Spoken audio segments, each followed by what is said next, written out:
Boa noite, meus irmãos. Hoje, dia 1º de agosto de 2022, estamos iniciando os trabalhos nesta segunda-feira na casa de Abel Sebastião de Almeida. Como sempre, pedindo a Deus, nosso Pai de infinito amor e misericórdia, a Jesus, nosso querido e amoroso Mestre, amigo incondicional de todas as horas, sublime peregrino do amor, que nos envolva, que nos acompanhe em todos os momentos, nos inspirando, nos amparando em todos os momentos do trabalho. Então, meus irmãos, visto isso, eu gostaria de chamar o nosso irmão Beto Rabelo para fazer a leitura da nossa página preparatória nas trilhas do progresso. Por favor, Beto.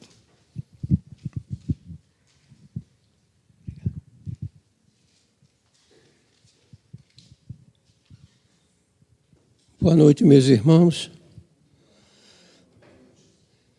No preparo da harmonização do nosso ambiente, eu vou ler uma página do livro Convite. Livro esse ditado por um espírito amigo no lar de Teresa, que se titula Nas Trilhas do Progresso. E esse espírito amigo nos diz: não descrer jamais da bondade de Deus, não desanimar ante as lutas redentoras, não duvidar da misericórdia divina, não seguir os impulsos inferiores. Estas são pequenas regras de conduta que nos forrarão as maiores quedas. Entretanto, sabemos quão difícil é segui-las. Não podemos esquecer, porém, que as trilhas do progresso só serão abertas à custa do nosso esforço e de nossa reforma íntima. Para ultrapassarmos a porta estreita que nos conduz ao Pai, é imperioso nos despojemos de tudo que se pese sobre os nossos ombros, impedindo a nossa caminhada. Tomarmos a cruz todos os dias, acertar nossos passos, aceitar nossas provas, calar nossas queixas e vencer em silêncio as questões corriqueiras que nos darão condições de alcançar a meta. Trilhar a senda do progresso significará sempre persistir sem cansaço até realizarmos nossos sonhos de aperfeiçoamento espiritual. Suportemos, assim, corajosamente, as condições difíceis da caminhada, pois ninguém avança sem manter acesa a chama de seus ideais. Se tomarmos Jesus como nosso pastor, certamente nada nos faltará. Bem, meus irmãos, hoje o orador que estava programado era o nosso irmão Hernani, teve um problema familiar, não pôde vir, mas o nosso querido irmão Alcir, da Mota Mesquita, sempre preparado, ele vai nos brindar com o estudo da noite de hoje. Alcir, por favor. Boa noite, meus irmãos. Que Jesus, nosso meigo e amado Mestre, nos ampare e sustente na noite de hoje. Como o Dionísio adiantou, em função do imprevisto da urgência do Hernani, eu assumi aqui a execução do nosso estudo da noite de hoje e nós mudamos um pouco o tema, que eu tinha desenvolvido esse tema bem recentemente, então nós aproveitamos e encaixamos ele, que é o capítulo 17 do Evangelho, que é muito oportuno para nós, né? O homem de bem. E Kardec, e como nós lemos agora na página preparatória, né, de harmonização, traça algumas regras simples e áureas de como podemos nos tornar um homem de bem, né? É bem interessante, porque o capítulo 17, o título do capítulo 17 é Sede Perfeitos. E isso é fundamental para nós, espíritos imortais, a caminho da luz, né? O que nós buscamos é a perfeição. esse burilamento contínuo e permanente que faz com que nós cheguemos ao estágio de espírito puro. Então, um convite importante. E Kardec, no nosso auxílio, eu dividi em 15, ele não divide assim, eu dividi, aproveitei o texto dele e dividi em 15 regras áureas que vão nos nortear nesse caminho de sermos um homem de bem. E como ele já adianta aqui, o nosso espírito anônimo, né, da apresentação, não são regras simples, mas difíceis, né, porque dependem de nós. E vocês vão ver que na abertura do capítulo 17, Kardec escolhe um versículo de Mateus que diz o seguinte: caracteres da perfeição. Amai os vossos inimigos, fazei o bem aos que vos odeiam, orai pelos que vos perseguem e caluniam. Porque se somente amardes os que vos amam, que recompensa tereis disso? Então, essa passagem de Mateus representa muito claramente a ruptura que Jesus trouxe para o pensamento da Palestina naquela ocasião, né? Nós não podemos esquecer que o Velho Testamento estava eivado de passagens da lei de Talião, olho por olho, dente por dente. E o que Jesus vem nos dizer dá outra face, amai os vossos inimigos, orei por aqueles que vos perseguem. Quer dizer, ele muda a regra de comportamento de forma absoluta, né? É uma nova regra de comportamento e que ninguém entendeu muito bem até hoje. A gente vê que, passado 2.000 anos, quão difícil é seguir essa recomendação, né, do versículo aqui de Mateus, de amar os nossos inimigos. Nós temos uma dificuldade muito grande disso. Então, Kardec codifica, para sermos um homem de bem, 15 regras. A gente vai explorar essas 15 regras que Kardec nos traz. E aí, ele usa todos os conceitos do Consolador Prometido. Quando Jesus dizia isso, era muito difícil entender qual era a mensagem do Cristo, porque nós não tínhamos o Consolador Prometido, nós não tínhamos a certeza da vida eterna, nós não tínhamos o conhecimento da reencarnação, né? Da lei de ação e reação, de todo esse encadeamento da justiça divina no nosso processo evolutivo. Hoje nós temos. Então Kardec usa as verdades do Cristo baseada em todo o conhecimento que nós dominamos profundamente hoje, mas temos dificuldade de incorporar no nosso comportamento. Uma coisa é nós conhecermos esses conceitos, né? Vida eterna, reencarnação, progresso contínuo, as lutas redentoras que enfrentamos para equacionar as dívidas do passado. A gente entende isso, mas transformar isso em comportamento novo, essa é uma grande dificuldade. E o que o Kardec se propõe, de forma bastante didática, é nos ajudar nessa caminhada. E qual é o primeiro ponto que ele aborda logo? Quer dizer, homem de bem. Esse é o texto lá. O verdadeiro homem de bem é que cumpre a lei de justiça, de amor e de caridade na sua maior pureza. Aí nós vamos dissecar essa primeira parte, né? E como Kardec começa, o primeiro item, fé em Deus, né? Essa nossa certeza de Deus, o Criador, onipotente, onipresente, soberanamente bom e justo. Esse Pai que não nos desampara jamais. Esse primeiro conceito é fundamental, né? Porque se nós temos essa certeza, em nenhum momento nós vamos sentir solidão, em nenhum momento nós vamos sentir estamos desamparados. Nós não estamos desamparados, nós estamos amparados, nós estamos no colo de Deus, o nosso Pai, o nosso Criador.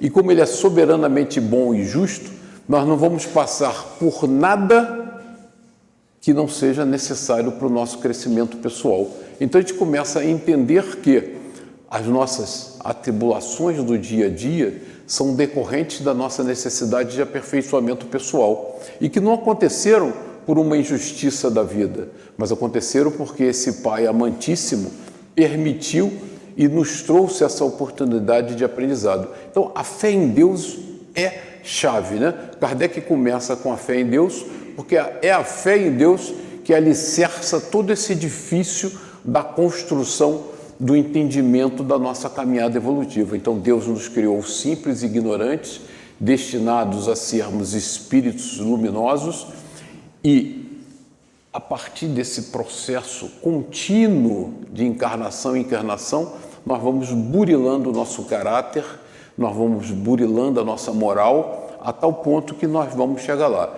Então, quando nós enfrentamos algum desafio, ele está inserido na nossa caminhada evolutiva. E temos certeza disso por quê? Porque temos fé em Deus. Temos a certeza desse Pai amantíssimo. Isso é chave no nosso processo. E Kardec aprofunda, né? A vida eterna. Tem fé no futuro. Ele coloca como item fundamental. Razão porque coloca os bens espirituais acima dos bens temporais. Por que nós temos no dia a dia dificuldade de colocar os bens espirituais acima dos nossos interesses materiais do dia a dia? Porque nós não estamos focados na vida eterna. Se nós tivéssemos certeza absoluta de que a vida é eterna e esta encarnação é apenas uma pequena passagem nesse processo evolutivo, nós teríamos mais paz no coração, né? Nós teríamos uma certeza.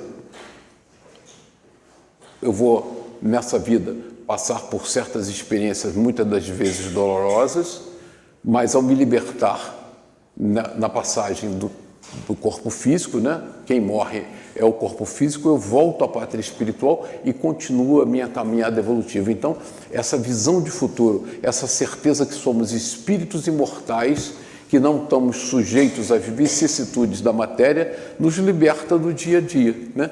Nos liberta das angústias que o mundo material nos trazem. Começamos a valorizar mais os valores espirituais. Que valores são esses, né? O amor, a caridade, amar o próximo, amar o inimigo, dar a outra face. A gente começa a entender esses mecanismos da justiça divina e essas verdades do Cristo, porque a gente diz, opa, eu não sou simplesmente um ser encarnado que vai morrer daqui a X anos, né? 80, 50, não importa, 10 anos, 2 anos, 3 anos. Eu sou um espírito imortal. Então, quando passar meu corpo físico, se for, eu continuo a minha caminhada. E se a minha caminhada continua, os valores que norteiam a minha felicidade futura são mais importantes que os valores imediatos. Quais são os valores imediatos? Acumular riquezas, acumular títulos, acumular influência, né? É isso que a gente acaba buscando. O que o ser humano, na sua ganância do dia a dia, busca? Poder, dinheiro, né? Satisfação de prazeres materiais, quando na verdade ele tem que estar focado na verdade espiritual, na sua verdadeira origem, da sua verdadeira natureza. Então Kardec coloca como segundo ponto fundamental, além da fé de Deus, a certeza da vida eterna. E aí ele vai falar das provas e expiações. Sabe que todas as vicissitudes da vida, todas as dores, todas as decepções são provas ou expiações e as aceita sem murmurar. Terceiro ponto importante, quer dizer, que as nossas provas, os nossos desafios do dia a dia são decorrentes da lei de ação e reação, né? São consequência das nossas opções. Nós temos livre-arbítrio e ao longo da nossa vida vamos tomando decisões que muitas das vezes trazem consequências importantes, que colhemos em encarnações futuras. Então, quando a gente hoje sofre, a gente tem certeza que esses sofrimentos têm raízes fincadas no nosso passado, em decisões infelizes que tomamos em encarnações passadas. Vem como esse concerto vai se reorganizando, como a nossa percepção. Deus, Pai soberanamente bom e justo, vida eterna, as provas e expiações são consequências de atitudes que tomamos no passado, então elas não são gratuitas, elas são importantes para nós, elas são benéficas, são redentoras, são oportunas nesse burilamento. Então, ele começa a criar as bases da nossa paz íntima, né? Se eu sou eterno, eu não tenho medo da morte do corpo físico. Se eu tenho certeza da justiça de Deus, eu tenho paz no meu coração, porque eu nunca estarei desamparado. Se o que eu sofro é importante no meu aprimoramento e consequência de decisões que eu tomei por acaso, nada é por acaso, eu começo a ter paz, né? Por que ficamos angustiados? Se nada é por acaso, se Deus não nos desampara, é soberanamente bom e justo e eu sou eterno. Nada devia nos angustiar, né? Por isso que ele diz, aceita as suas provas sem murmurar. Por que devemos aceitá-las sem murmurar? Porque elas são consequência das nossas decisões. Elas não são punições, elas são pedagógicas. Elas foram provisionadas para que nós pudéssemos aproveitar ao máximo essa encarnação. Então, cada encarnação é uma oportunidade ímpar que Deus, na sua misericórdia infinita, nos dá para que nós nos libertemos das mazelas de caráter que nos afligiram nas vidas passadas. Então, Kardec pega as verdades de Jesus e, à luz da doutrina espírita, começa a nos mostrar como ser um homem de bem. Ele diz, né, e aqui nós pegamos o aforismo importante da doutrina, fora da caridade não há salvação. Por que a doutrina espírita insiste na caridade? Porque a caridade é o exercício do amor ao próximo, né? Fazer ao próximo o que eu desejava que fizessem a mim mesmo. Esse é um sentido importante de vida, né? Na verdade, nós não fazemos ao nosso próximo aquilo que nós gostaríamos que fizessem para nós. Nós fazemos a eles o que nos interessa. Muitas vezes lhe incomoda. Nós não temos medo. Ele diz, Kardec, possuído do sentimento de caridade e de amor ao próximo, faz o bem pelo bem. E a gente vai ver isso, né? Fazer o bem pelo bem é muito difícil, né? Você vê no trabalho da Casa Espírita, às vezes a gente se envolve em diversas campanhas assistenciais e alguém diz, puxa, eu fiz isso e a pessoa nem sequer agradeceu. Mas não é para agradecer, porque você faz o bem pelo bem. Você não espera nada. Quem doa, doa por doar. O que ela espera de retorno em função da sua atitude? Absolutamente nada. Ela tem o prazer de doar, de se dar. Esse foi o princípio do Cristo, né? Sem esperar paga alguma. Então, quando você se envolve na atividade de auxiliar alguém, você se envolve por doar, por querer ser bom. Retribui o mal com o bem, né? Dar a outra face. Toma a defesa do fraco contra o forte e sacrifica sempre os seus interesses da justiça. A gente não faz isso, né? Você vê que são ensinos simples, são pontos-chave. Guardem, capítulo 17, Evangelho, sede perfeitos, tem lá os 15 pontos que nós vamos explorar aqui e são pontos que a gente pode usar na nossa vida do dia a dia, do cotidiano, nos inspirando como mudar o nosso comportamento. O que Kardec tenta aqui e depois ele vai falar, porque esse é o item 3 do capítulo. Nós vamos falar do item 4, os bons espíritas. E ele vai nos cobrar como espíritas esse padrão de comportamento que nós estamos vendo aqui. Porque ele espera, Kardec, uma vez que a gente domina todos esses conceitos com muita profundidade, né? Porque as provas são irrefutáveis, a literatura é farta, os fenômenos mediúnicos estão aí a demonstrar tudo isso. Se não temos nenhuma dúvida, por que não nos comportamos assim? Ele pergunta. Consolação. A instituição espírita é um centro de consolação. Por quê? Porque encontra satisfação dos benefícios que espalha. Ele nos inspira em encontrar satisfação em beneficiar o próximo, a benevolência, né? A benevolência como uma atitude redentora. Então nós vamos ver que todos os sentimentos preconizados por Jesus e por Kardec, nesses 15 itens importantes do aperfeiçoamento, para sermos perfeitos, são itens redentores, são todos amor, caridade, benevolência, tolerância, paciência, resignação. Em nenhum momento Kardec vai ver aí nós falarmos sobre ódio, vingança, rancor, né? Intolerância. Não vai ver. Ele fala sempre em amor, caridade, doação. Porque esses são os sentimentos que nos transformam positivamente, que nos levam à felicidade. Em suma, o que nós procuramos na vida é sermos felizes. Todos nós queremos ser felizes, é um direito legítimo e queremos ser felizes. O que nós não percebemos é que o comportamento que nós adotamos no dia a dia, baseado nos valores materiais, são os comportamentos que nos levam a sofrer, né? Que é a vingança, o ódio. Vamos ver o seguinte: você lança no cinema um filme, o Vingador qualquer coisa, o Vingador Mascarado, a vingança. O cinema fica lotado, né? Todo mundo adora, né? Aí o cara vai na estrada, dá tiro, bate com o carro, faz aquela miséria danada, e aí fica todo mundo feliz. Então, por quê? Porque nós acreditamos nisso. Por que o cinema enche? Por que a gente paga ingresso para ver o cara matando o outro, se vingando? Ele sofreu alguma coisa e ele vai para resgatar aquele sofrimento através da violência pessoal. Por que a gente paga? Porque nós acreditamos nisso. E o que o Cristo disse? Isso não liberta, isso escraviza. Ame o seu inimigo, dê a outra face, perdoa 70 vezes 7. Você vê que a lógica cristã de libertação é completamente distinta do nosso raciocínio no dia a dia. E por que às vezes continuamos infelizes? Porque a gente busca a felicidade, mas a gente está calcando o nosso comportamento em cima dos valores antigos. Por isso que Kardec vai cobrar severamente dos espíritas novos padrões de comportamento. Por que ele vai cobrar de nós severos? Porque nós sabemos que a vida é eterna. Nós sabemos que somos espíritos imortais, que Deus é soberanamente bom e justo, que nada acontece por acaso, é decorrência das nossas atitudes no passado.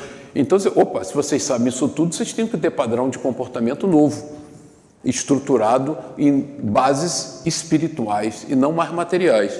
Não é o que acontece. O homem de bem é bom, humano e benevolente, para com todos, sem distinção de raças nem de crenças, porque em todos os irmãos vê irmãos seus. E Kardec nos afirma isso com muita clareza, porque nós sabemos que essa encarnação que nós estamos vivendo aqui no Brasil agora, aqui no Rio de Janeiro, hoje aqui no bairro do Riachuelo, reunidos, é uma das milhares de encarnações que nós já tivemos. Então, esse sentimento humano, bem humano, né, de grupos, né? Então, como é que funciona na nossa cabeça, né? O torcedor do time tal odeia o torcedor do time Y. Por quê? Porque não é do meu time. O morador do bairro A não gosta do morador do bairro B, porque não mora no meu bairro.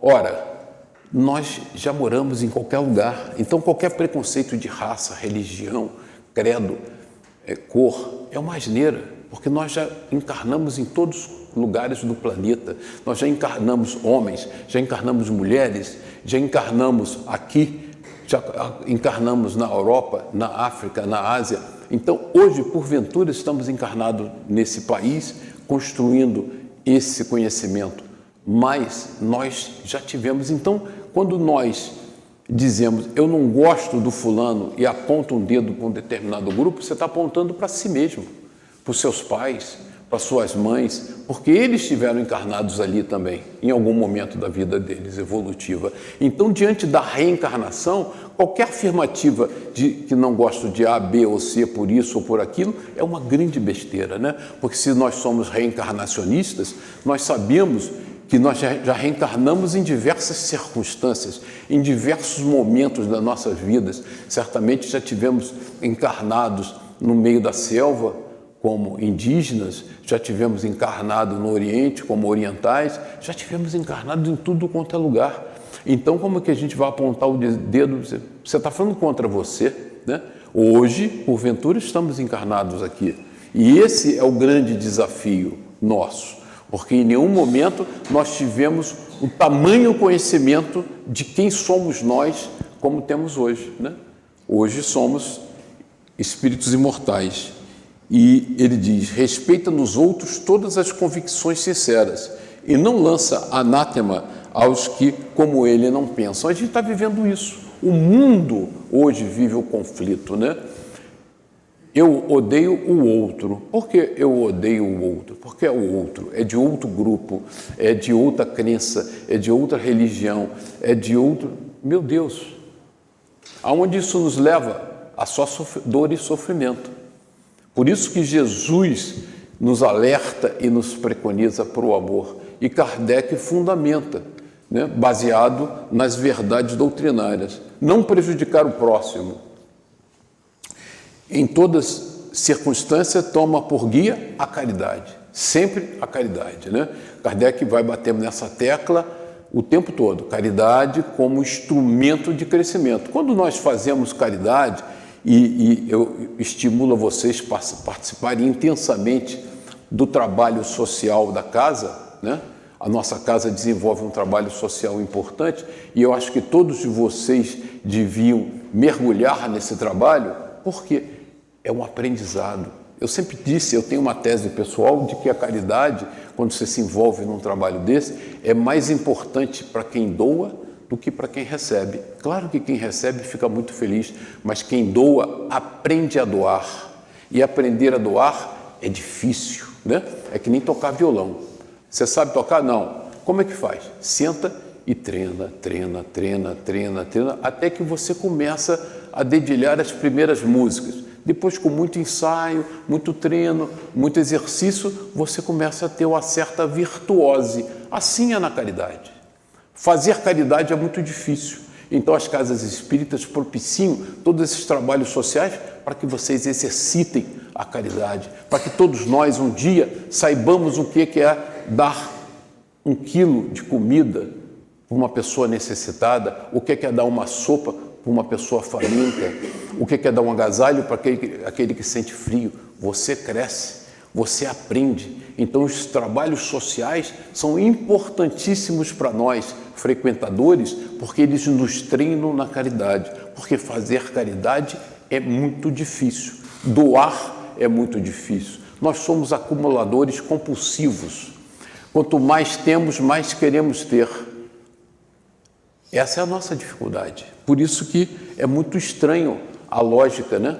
Porque a lógica doutrinária, a lógica cristã, é doar, é ser benevolente, é perdoar. Nós não perdoamos, nós não doamos, nós acumulamos, nós temos ódio, nós temos rancor. Então a gente se pergunta assim, puxa vida, a minha vida não muda, por que eu continuo infeliz? Porque você não muda, porque você não adota os valores. É isso que Kardec no final nos pergunta. Vocês espíritas estão fazendo isso? Perdoar não alimenta ódio, nem rancor, nem desejo de vingança. A exemplo de Jesus, que é o nosso exemplo maior, perdoa e esquece as ofensas e só dos benefícios se lembra. Se perdoar 70 vezes 7. Como é que é hoje o nosso comportamento na casa espírita, né? Nós chegamos na casa espírita e todo mundo se cumprimenta. Irmão, como que você está passando? E aí todo mundo se abraça, aquela coisa bonita. Tá certo isso? Como é o nosso comportamento na reunião de condomínio? Quem é que pode me dizer aí? Como é que é? Como é que é a reunião de condomínio? Coisa simples, eu não estou falando de uma coisa difícil, não. Reunião de condomínio, como é que é? A gente xinga o vizinho, diz assim, você vai me pagar caro pelo que você está falando. É isso? Né? Aí a gente fica com ódio, desce no elevador torcendo para ele quebrar a perna. É isso? Ou estou inventando? Então, nós não acreditamos em perdoar 70 vezes 7. Então, a gente é espírita aqui. Aqui, a gente entra, fica tudo bonzinho, né? Aí todo mundo fica espírita. Irmã, não sei o quê. Aí fala baixinho, né? Aquela coisa carinhosa, não sei. Mas vai lá na rua. Como é que é o sinal ali na esquina? Como é que a gente se comporta no volante do nosso carro? São parâmetros simples para a gente avaliar. É isso que Kardec está tocando. Está tocando na nossa ferida, né? E a gente pergunta assim, puxa vida, mas eu fui lá, tomei água fluídica, tomei passe, você não mudou nada. Claro que não mudou nada, você não mudou, você continua o mesmo, você perdoa as ofensas? Não, não perdoa. A gente diz aqui, lê, aí lê Joana de Ângela, né? Lê Emmanuel, aí fica emocionado com aquela bondade, aquela benevolência toda, os espíritos protetores, aquela coisa linda e tal. E como nós nos comportamos na vida real? na disputa do trabalho. Porque há disputa, há política. A política está aí na vida, né? Não estou falando da política partidária, não, política do trabalho. O outro que tomou o seu cargo e você queria tanto e não sei o quê, como é que é? Como nós nos comportamos? Perdoamos? Não, ele não sabe o que faz. Deixa lá, eu vou seguir meu caminho, vou tolerar isso, vou perdoá-lo, vou até ajudá-lo. A gente faz isso? Sim ou não? Não, não fazemos, né? Então, essa é a dicotomia. A gente vem aqui na doutrina, lê isso tudo, acha tudo maravilhoso, lê o Romance de Noite em Casa, se emociona, chora, aí lê Joana de Ângeles, aquela coisa linda, Chico, né? Nosso lar, a gente, puxa, que tão bonito, a vida eterna, depois a gente vai para o nosso lar e tal. Aí no dia seguinte, a vizinha faz barulho de manhã, nos acorda, a gente xinga ela, essa desgraçada, mas vai, deixa ver comigo, não sei. Não é assim que a gente faz, né? Então, é isso que Kardec nos alerta. Não dá para ter duas vidas, né? Você tem que ter uma vida só. Ou a gente acredita... E por que a gente vai acreditar nisso tudo? Porque nós sabemos que somos eternos. Nós sabemos que somos espíritos imortais, que essa vida é transitória. A vida material é muito curta. Ela nos liberta e a gente continua o voo de espíritos mortais. Essa certeza de que nós somos espíritos mortais é que nos alimenta a mudança de comportamento. Por isso, a doutrina espírita é o consolador prometido, porque ela veio nos trazer paz no coração, ela veio nos trazer certezas absolutas. Porque se você não acredita nisso, eu tinha uma amiga médium, trabalhadora, e me tirava para tirar perguntas, né? Eu vou dizer o nome dela, que ninguém conhece mesmo, a Leila. E ela me fazia umas perguntas engraçadas, e ela fazia, não, você me tira as dúvidas e tal. E ela fazia umas perguntas que me deixavam encasquetado, né? Não é uma pergunta que espírita faça. Aí um dia eu estava com ela, eu falei, Leila, você vai ser sincera comigo, você vai dizer para mim a verdade absoluta. Você acredita em vida eterna? Ela fez silêncio e falou, não. Eu falei, então, psiquiatra, porque médium não pode receber, se não acredita em vida eterna, vai receber quem? Se não tem outro cara do outro lado para conversar contigo, né? Não tem vida eterna, com quem você fala? É psiquiatria, vai para o psiquiatra. Então, essas coisas não são toleráveis. Ou você acredita, por que nós temos dificuldade de aceitar essas verdades do Cristo, né? Porque naquela época era muito difícil, porque ninguém tinha essa certeza que nós temos hoje. Né? Porque nós acreditamos nisso. Se você acredita, diz, puxa vida, e por que eu estou passando isso que eu estou passando hoje? Aí você faz uma anamnese, uma análise íntima e diz assim, alguma coisa eu aprontei. Esse meu sentimento de egoísmo, eu devo ter feito alguma boa no passado, em outra encarnação. Daí eu estou passando por esse evento. Esse meu descontrole emocional, esse ódio, esse rancor que eu sinto com uma certa frequência, eu devo ter alimentado isso no passado com mais consequência. Daí eu estou colhendo esse fruto, né? Porque é um fruto redentor. Ele é amargo, mas ele nos liberta. E aí fomos ao livro dos espíritos, né? O BIP. Porque os espíritos perguntam, o Kardec pergunta aos espíritos, qual o verdadeiro sentido da palavra caridade como entendia Jesus? E eles dizem, benevolência. Benevolência para com todos. Indulgência e perdão total. Então, é ser benevolente, bom, amar o próximo, fazer caridade, indulgente, tolerar todo mundo, tolerar as idiosincrasias alheias, né? Aqueles comportamentos que a gente não entende, mas diz, puxa, sei lá, né? Vou respeitar isso, respeitar a opinião do outro e perdoar sempre. Perdoar. A gente tem dificuldade, inclusive, de nos perdoar, né? Então, a propósito disso, né, o BIP da caridade, né, criou-se esse termo por causa de benevolência, indulgência e perdão. Vamos lembrar sempre, o que é a caridade? É o BIP, benevolência, indulgência e perdão. Isso está em Kardec, Livro dos Espíritos, pergunta 886, que nos orienta como nos comportarmos. E aí, nós vamos a Hermínio de Miranda, no livro A Memória e o Tempo, e nos mostra como nós criamos as estruturas de sofrimento, né? Numa encarnação qualquer, nós erramos grave, qualquer tipo de erro, né? tiramos a vida de um companheiro que caminhava encarnado com a gente, prejudicamos ele, roubamos, lesamos, enganamos, né? Então, ficamos culpados, sentimos culpados. Quando erramos gravemente, sentimos culpados. E aí vem o arrependimento, o remorso. O que a gente faz? Perdoar. Errei, vou lá, peço de joelho, perdão, me desculpa, eu não queria fazer isso. Não, nós fazemos repressão e fuga.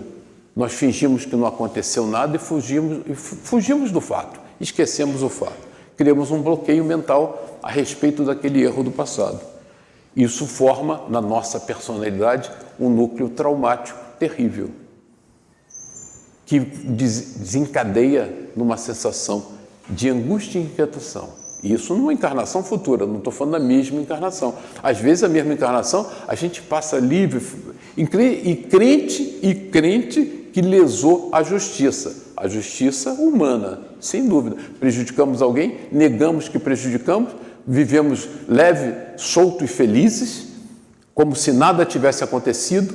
Encarnação seguinte, vem a sensação de angústia, aquela angústia que a gente não sabe explicar, aquela inquietação, vem a neurose e as doenças da personalidade, somatizamos, sofremos, até que nós fazemos catarse, racionalização e nos responsabilizamos e assumimos. Por isso que quando reencarnamos às vezes com provas dolorosas, com o nosso próprio consentimento, porque a gente quer se libertar do trauma lá do passado.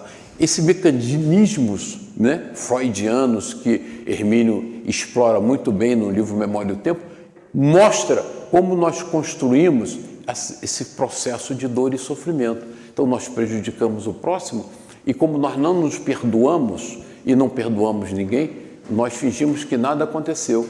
E a gente pensa o seguinte: dá para enganar a justiça humana, com certeza. Mas a justiça divina está na sua consciência. E você vai, né, sofrendo. Então, perdoar, o ato de perdoar, de admitir que errou, né, de conciliar, concilia-te enquanto caminha, né?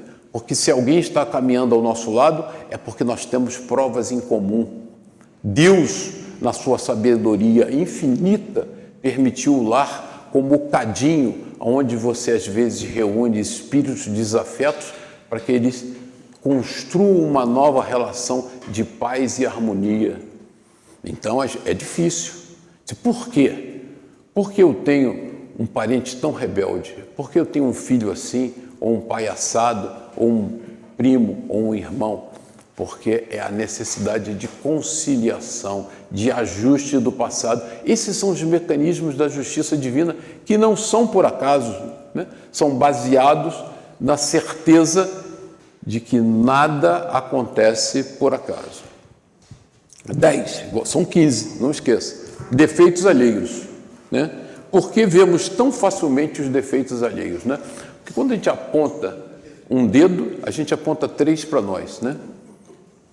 É muito difícil a gente olhar para dentro de nós. É fácil olhar para os outros, né? Então a gente vê defeitos alheios com uma facilidade, com uma certeza. Nunca se compraz em buscar defeitos alheios. A gente se compraz, ou a gente tem prazer, né? A roda de fofoca que nos reunimos e vamos ali tesourar A, B ou C, seja em qualquer ambiente social que a gente vive, é um prazer que todo mundo sente. Fulano é assim, fulano é assado, mas nós não olhamos para dentro de nós como nós somos. Então, Kardec nos alerta, né?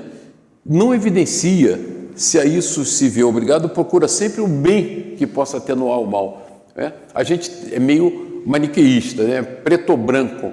Não, tem tons de cinza na vida. Então ninguém é tão mal que não tenha virtudes, ninguém é tão bom que não tenha defeitos, e a gente tem que ter essa capacidade de aceitar o outro. Aprimoramento.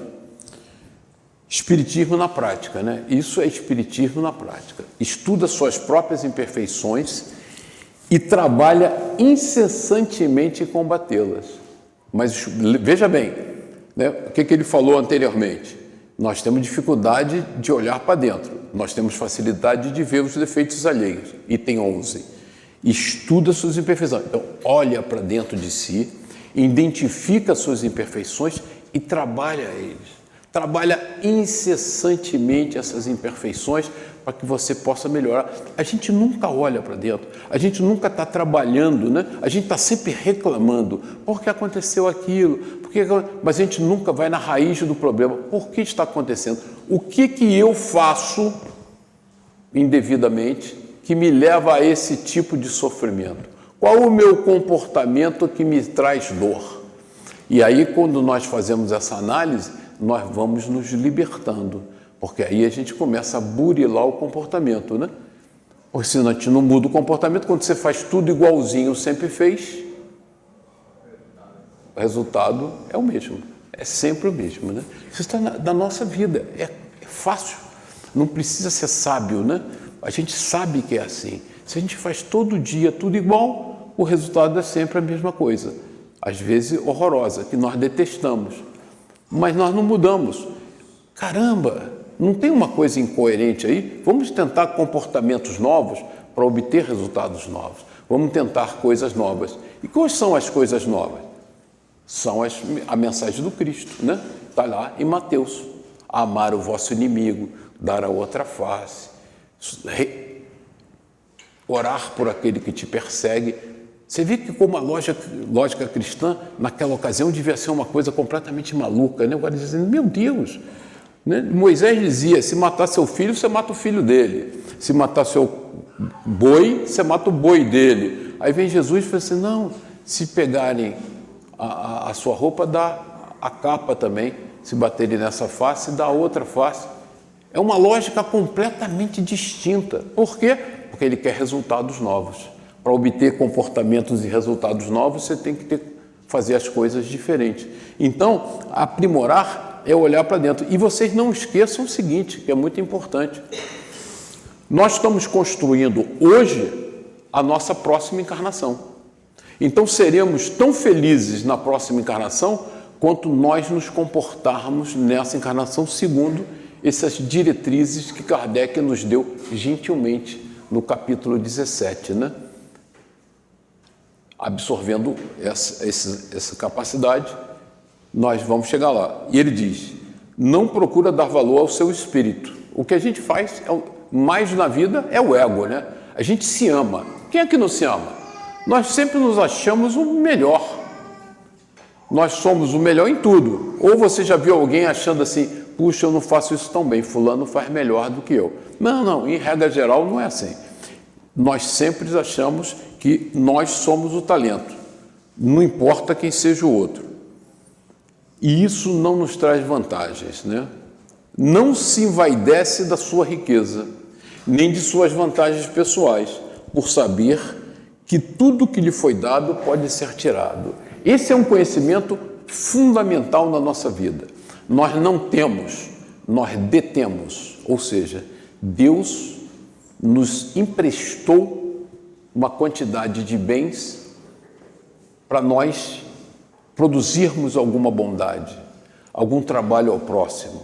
Aqueles bens não são nossos, né? Você já viu alguém, ao desencarnar, levar suas posses, riquezas, dinheiro? Nunca viu, né? Vocês nunca viram. Tem até uma história, uma piadinha, que diz o seguinte, um sujeito muito bem sucedido do ponto de vista material, muito rico, ele deixou para a esposa um pedido que, quando ele desencarnasse, ele queria que convertessem todos os bens dele em barras de ouro e colocassem no caixão.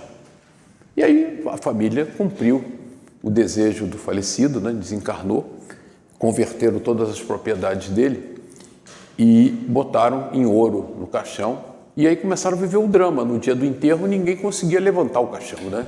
Quebrava a alça e era um peso insuportável, aquela coisa louca e tal. E chega o melhor amigo dele atrasado e a família expõe o problema. Nós estamos vivendo esse problema. Você tem como resolver? Fiquem tranquilos. Deixa eu fechar a porta aqui que eu vou resolver. E aí ele volta e diz, está resolvido, todo mundo pega o caixão alegremente, leva, Puxa vida, você resolveu, como você fez? Eu deixei um cheque para ele descontar no céu. Ele vai lá e desconta no valor equivalente em ouro que tinha lá. Ninguém leva nada, gente.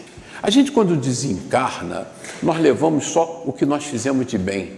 Nós levamos o que nós construímos de amor ao próximo, de benevolência, de caridade, de indulgência. Isso que nós levamos. Quando nós somos recebidos na pátria espiritual, nós somos recebidos... Todo mundo acha que vai ser recebido com banda de música, né? Não é bem assim, né? Lembra, né, André Luiz, que foi recebido como suicida. Então, aí diz, puxa, mas o André Luiz não se suicidou. Não foi um ativo, mas foi passivo, né? Quando nós não nos alimentamos bem, quando nós levamos estresse desnecessário para a vida, quando nós bebemos demais, fumamos demais, fazemos tudo demais, nós somos corresponsáveis pelo encurtamento daquele planejamento reencarnatório. Isso é suicídio passivo. Então, quando nós chegamos do outro lado, nós somos medidos por quê? Pelos títulos que nós acumulamos, pela quantidade de bens que nós acumulamos aqui? Não, nada disso faz sentido. Do outro lado, numa vida espiritual, se você era doutor, se você era... pouco importa. Importa quão bom você foi, quão caridoso você foi, quanto amor você tem no seu coração. É essa contabilidade que vale do outro lado. A balança pesa para quem cultivou as coisas materiais. A balança é leve para quem cultivou os valores espirituais. Nós somos eternos. Sabiamente vamos fazer o quê? Cultivar os valores espirituais. Porque do outro lado, eu quero ser recebido com banda de música, com uma certa alegria. Você voltou, que bom, que maravilha, foi bem. Tanto que os hindus choram quando uma criança nasce, porque sabe que uma encarnação é sempre um desafio, e uma encarnação você pode cometer novos erros e pesar mais ainda na sua dívida futura, e comemoram, celebram, dançam, cantam, quando você desencarna, porque você completou uma etapa da sua caminhada evolutiva. Porque como eles sabem que a vida é eterna, não tem nada dessa choradeira, né? Não, puxa vida, completou, estou feliz e tal. É assim que funciona, né? Então, bens materiais não resolvem nada para a gente, muito menos ordem social, né? Quanta gente nasce numa ordem social um pouco privilegiada e se sente o Marajá, né? O rei da cocada preta. Não, porque eu sou nobre, eu tenho sangue azul. Não tem isso. Nós todos somos idênticos, estamos aqui em provas e expiações, senão não estaríamos no planetinha, né? Estamos no planeta porque temos ajustes importantes a fazer. Nós temos uma caminhada evolutiva. Então, se a ordem social colocou sob o seu mando outros homens, trata-os com bondade e benevolência, né? Então, aquele cara que se sente chefe, o chefe carrasco, que aterroriza, né? Não ganhou nada. Ele não cresceu. Não foi isso que se esperava dele, né? E, finalmente, até porque o nosso tempo vai acabar, o homem de bem respeita todos os direitos que os seus semelhantes dão às leis da natureza, como quer que sejam respeitados os seus. Eu quero que meus direitos sejam respeitados, eu vou respeitar o do meu próximo. Não fico assim enumeradas todas as qualidades que o distinguem um homem de bem. Kardec não esgota nas 15. Mas aquele que se esforce por possuir as que acabamos de mencionar, então fica o convite, capítulo 17, homem de bem, dá uma lida todo dia para ver se acorda melhor. O que a gente quer é acordar amanhã de manhã um pouquinho melhor, né? Então dormimos de um jeito ontem, amanhã nós vamos acordar melhor. Se acha que todas as demais conduz. Então, ao fazermos isso, todas as demais caridades... E aí os bons espíritas? Aí vem a cobrança. Agora Kardec deu a fórmula, agora vem bem compreendido, mas, sobretudo, bem sentido, bem compreendido, mas, sobretudo, bem sentido. Por que diz Kardec diz isso? Porque a gente compreende, mas não internaliza no nosso comportamento esses valores. O Espiritismo leva aos resultados acima expostos. esse que nós mostramos, os 15 anteriores. Leva. A gente entra e sai de sessões espíritas, entra e sai do mesmo jeito. Às vezes a gente vê nossos frequentadores anos a fio do mesmo jeito. Será que aconteceu o quê? Não funcionou ou ele não aprendeu nada? Ou ele não internalizou? Ele compreendeu, mas não transformou aquilo em valores pessoais. O verdadeiro espírita, como cristão verdadeiro, pois que nem o mesmo é que outro, o espírito não institui nenhuma nova moral, apenas facilita aos homens a inteligência e a prática do Cristo. Por que ele facilita? Porque ele nos ensina essas verdades todas. Vamos ver aqui, clareza da doutrina. Muitos, entretanto, dos que acreditam nos fatos das manifestações, esses fatos que a gente convive o dia todo, esses livros que a gente estuda, essas comunicações mediúnicas maravilhosas, essas verdades dos nossos protetores, dos nossos mentores, que nos orientam sobre os valores espirituais acima dos valores materiais, sobre essa coisa toda, por que devemos amar, por que devemos ser caridosos, porque isso tem uma lógica, isso tem uma razão de ser na nossa evolução, na nossa felicidade, né? No entanto, acredito nos fatos da manhã, não lhe aprendem as consequências. Não lhe aprendem as consequências. Nem o alcance moral. Ou se aprendem, não os aplicam a si mesmo. A que atribuir isso? Pergunta Kardec.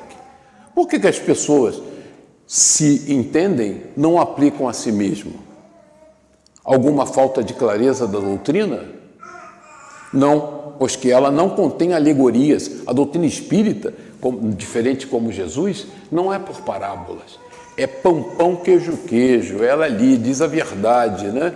Então, Alberto citava hoje, né, o livro que nós já estudamos aqui, de Ivone Pereira, Memórias de um Suicida. O suicídio leva a consequências desastrosas, está altamente documentado. Então, por que as pessoas a si mesmas atentam contra a sua vida? O que está faltando? A clareza é da sua essência mesma e é onde lhe vem toda a força, porque se faz ir direito à inteligência. Nada tem de misteriosa e seus iniciados não se acham de posse de qualquer segredo, diferente do Egito Antigo, que se sabia isso tudo, mas eram só dos iniciados, né? Agora não, a doutrina é pública. Nós todos sabemos. E sabe o que é pior? Ninguém mais tem o beneplácito da dúvida. Dizer assim, puxa, coitado, mas ele não sabia que era eterno, ele não sabia que era imortal, ele não sabia que é um espírito que teve diversas encarnações para trás. Vocês sabem? Vocês ouvem isso toda segunda, quarta e sexta. Vocês sabem disso. Vocês não têm mais a dúvida. Vocês sabem exatamente quem nós somos. Nós somos espíritos imortais criados por Deus para a perfeição. Estamos aqui num processo de elaboração e crescimento moral e intelectual. Então nós sabemos exatamente qual é o nosso papel. Nós sabemos que a vida material é só um instrumento do nosso aperfeiçoamento, que a vida espiritual é o nosso verdadeiro objetivo, o nosso fim. O que falta para entender isso? Kardec se pergunta, faltou clareza da doutrina espírita? O que está faltando para os bons espíritas seguirem aqueles passos? Como que se acorda espírita? Sabe como que você acorda espírita?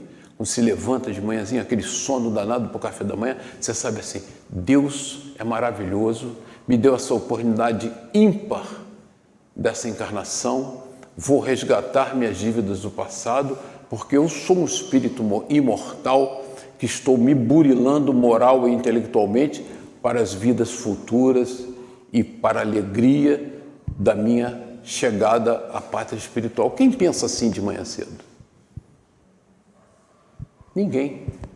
A gente pensa do mesmo jeito. Caramba, mais um dia, que saco, puxa vida, vou ter que aturar aquele chefe horroroso, vou ter que, puxa, a carne está cara pra caramba, o supermercado está horroroso, e a gente começa aquela ladainha, né? O trânsito está ruim, o trem não anda, e não sei o quê, e a gente vive a mesmice de sempre, Aí você vem aqui, aí diz, vou tomar água fluídica, vou tomar passe com aquele mentor que é maravilhoso, não sei o quê. Não resolve nada. Sai aqui na porta, você continua igualzinho, entrou. Entendeu? Então, essa transformação, e Kardec pergunta, ele está nos ensinando isso tudo a partir das verdades de Jesus e a partir da revelação doutrinária, né? A terceira revelação, e pergunta, o que faltou? Aonde eu errei? Kardec só falta perguntar, aonde eu errei? Faltou clareza na doutrina? Não, a doutrina está ali, lei de ação e reação. A semeadura é livre, mas a colheita é obrigatória. Fez, vai ter que colher. É parte do organismo mundial, né? Das leis que regem o universo, criados por Deus para a perfeição. E quem atrapalha tudo? Nós. Nós que temos uma dificuldade brutal de nos transformar, nós temos uma dificuldade brutal de amar, nós temos uma dificuldade brutal de nos doar. Por isso eu fiz esse convite a vocês. Participem intensamente dos trabalhos sociais dessa casa, porque será bom para você, que vai aprender a se doar, né? A fazer alguma coisa pelo seu semelhante. É isso que a doutrina espírita, essa transformação moral. Então, qual é o grande segredo doutrinário? É reflexão, introspecção, para que nós saibamos quem nós somos. Nós sabemos com clareza quem nós somos. Nós sabemos das nossas mazelas morais, nós sabemos dos nossos defeitos, né? Nós sabemos quando algum fato nos traz rancor, ódio, desejo de vingança. Nós sabemos quando nós nos intrometemos para espezinhar a vida alheia e trazer prejuízo para aqueles que nós não gostamos. Nós sabemos isso tudo. Então, o que nós esperamos? Esse trabalho de transformação. E a transformação homeopática. Não é que nem negócio de regime, né? Ou ginástica. A gente passa sem fazer ginástica meses. Aí tem um dia, diz, não, hoje eu vou começar. Aí você faz aquela, aí fica todo entrevado, né? Dói a coluna, dói não sei o que, dói os músculos todos. Não, começa devagarinho.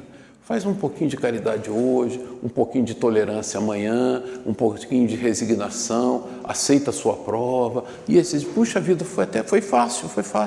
Estava amargo, mas foi legal. Aí no dia seguinte faz mais um pouquinho, aí vem para o trabalho de caridade, aprende a doar, aprende a se integrar, porque isso é difícil. Essa convivência, esse burilamento é complicado. Então a casa lhe convida a exercitar essas verdades cristãs que a doutrina espírita lhe revela. E revelamos, e fazemos por quê? Pior, para benefício pessoal. Fazemos porque vamos ser felizes, porque seremos espíritos mais iluminados, mais tranquilos, mais pacíficos, com um coração grande, né? Aquela alegria de... Então, até por egoísmo, sejam bons. Até por egoísmo, sejam caridosos. Porque vocês serão os grandes beneficiados na próxima encarnação ou nessa mesmo. Daqui a pouco, a mudança de comportamento vai lhe trazer surpresas imprevisíveis. Agora, se nós continuarmos fazendo tudo como sempre fizemos, né? Eu fico assim até chocado quando alguém chega e diz, e esse é um ditado popular muito comum, eu sou assim e não mudo. Eu falei, meu Deus do céu, se você não muda, você não evolui. Só evolui quem muda, quem está constantemente criando novos padrões de comportamento, padrões mais sofisticados, né? Moral e intelectualmente. Então, a mudança é fundamental, é a base da nossa evolução, é mudar. Por quê? Porque eu quero ser espírito puro. Então, vocês tenham certeza do seguinte, a doutrina só nos é útil quando ela se transforma numa diretriz da vida do dia a dia. Quando ela se transforma na nossa forma de ver o mundo. Quando ela transforma a nossa maneira de pensar, de agir, de nos comportar. Porque quando a gente muda, a gente começa a entender o Cristo. A gente começa a entender perdoar 70 vezes 7. É muito difícil, até hoje é muito difícil. Não é? Muito difícil. Dar a outra face é complicadíssimo. Normalmente a gente lembra logo do Vingador, né? Aquele cara que pegou a R-15, deu 10 tiros e não sei o quê. Poxa, eu podia fazer isso, pegar o meu revólver e dar uns tiros na cara dele. É isso que a gente sente, é esse sentimento. E a gente tinha que sentir o sentimento do Cristo. Ele não sabe o que faz. Perdoa ele, meu Pai. Eu vou orar por ele. O dia que a gente começar a fazer isso, você vê que a sua vida se transforma. Aí você incorporou a doutrina espírita dentro do seu coração. Por quê? O que está nos matando é a esquizofrenia, né? Porque a gente chega aqui, é espírita. Sai na rua, é materialista. E não dá, a gente tem que optar, né? Essa dupla personalidade é dolorosa demais. Ou a gente quer ser espírita, ou a gente vai continuar cultivando os valores da matéria. E aí a gente tem que fazer essa escolha definitiva na nossa vida. Isso vai nos trazer paz no coração e harmonia, porque a gente sabe o que a gente quer, a gente sabe qual é o nosso valor, a gente sabe o que nos orienta. E o que nos orienta? É a caridade, é o amor ao próximo. É isso que liberta. Na hora que nós percebermos que os outros sentimentos nos escravizam e não nos libertam, nós só vamos querer fazer o bem. Porque o bem é maravilhoso e Kardec nos explica com muita clareza por que seguir o Cristo, né? O Consolador Prometido está aqui, está à sua disposição.